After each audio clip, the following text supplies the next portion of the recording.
Hello there, YouTube! Hopefully you can all hear me. This bag right here contains the pieces for the New York Comic Con unreleased.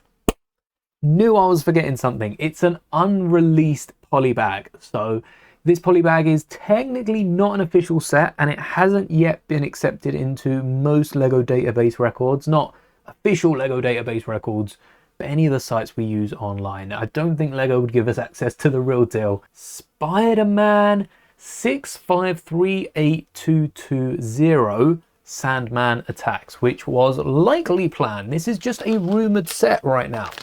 Let's get the pieces out. This is just a rumored set. It's likely planned to have been given away at New York Comic Con until it was cancelled, allegedly by LEGO. We will never know, but we have seen tons, and I mean tons of these being given away on eBay, on Marketplace. 56 pieces, I think it was, and they haven't been seen anywhere else except for like people buying them and then eventually doing reviews, showing them off in videos. No doubt this will be a video. I do want to build this, so let's crack this open despite the bag not having a Ziploc seal. I think that should be an illegal technique. This poly bag is an exclusive. I'm not going to say it's hard to find because all of the pieces used in this are common. No exclusive elements. As far as I'm aware, even the Spider-Man is, the Spider-Man looks as common as any of the other ones.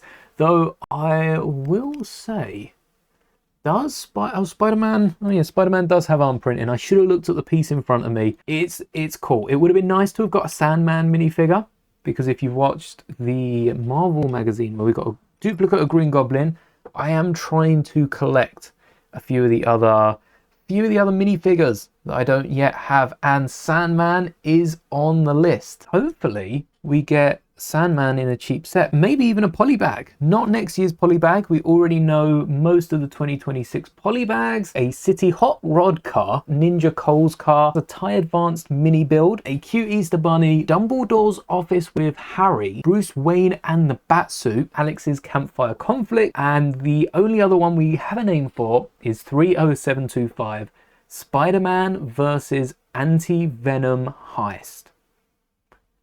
Okay, this is weird. This year's poly bag, let's get it up on lego.com. Lego Marvel Venom's Museum Robbery 30707. 36 pieces, just less than this, though it did come with really nice armor, and I believe we did attempt to build this earlier in the year, probably even taking a look at the original set it was based off, Spider-Man 40343, Spider-Man and the Museum Break-In Booster Pack, which looks a lot like that poly bag, and I'm sure the Anti-Venom poly bag is going to be the same, but I didn't pick up the mech, which is how you could get Anti-Venom this year. And Lego Peter Parker's Peter Parker's apartment, set 76317. That's a tongue twister and a half. We did pick up the poly bags from Smith's today.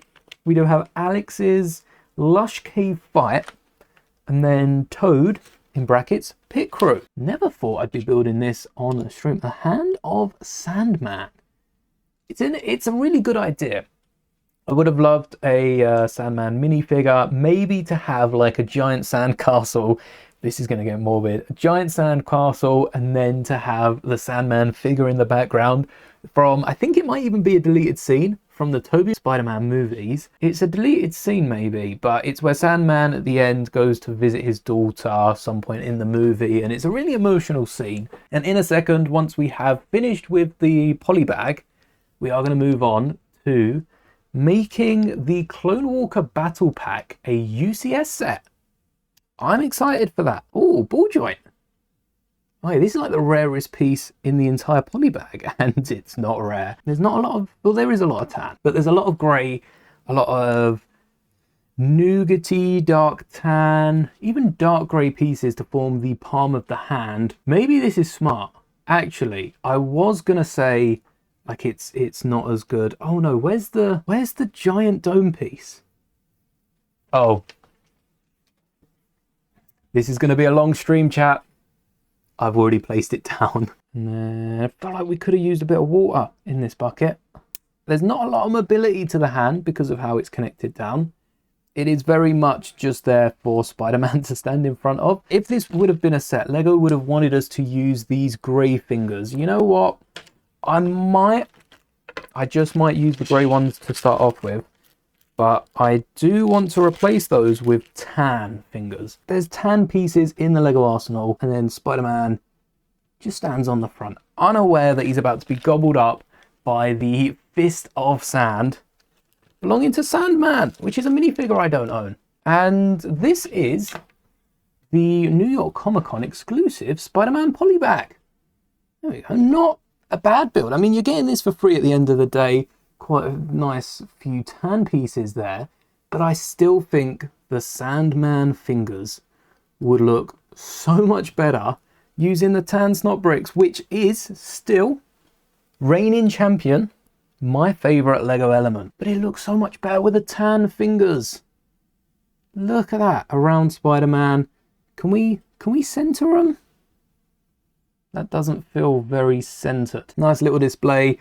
Maybe this got pulled because superheroes, which Lego do see as more or less one theme, wrong t-shirt to wear. Spider-Man is completely camouflaged in it.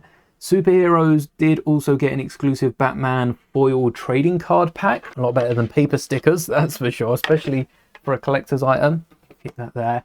And Batman with the new Lego game. It makes sense that that was taking the spotlight, so they probably pulled the Spider-Man one. I guess this was probably a backup if the Batman game wasn't ready to have been announced by New York Comic Con. I don't know what they would have done for the 3 Batmobile Lego sets coming out in the new year, and I'm sure the Batwings got something to do with the Lego Batman game. And that is all for today's stream. Thank you so much for watching. Till next time, may the bricks be with you always.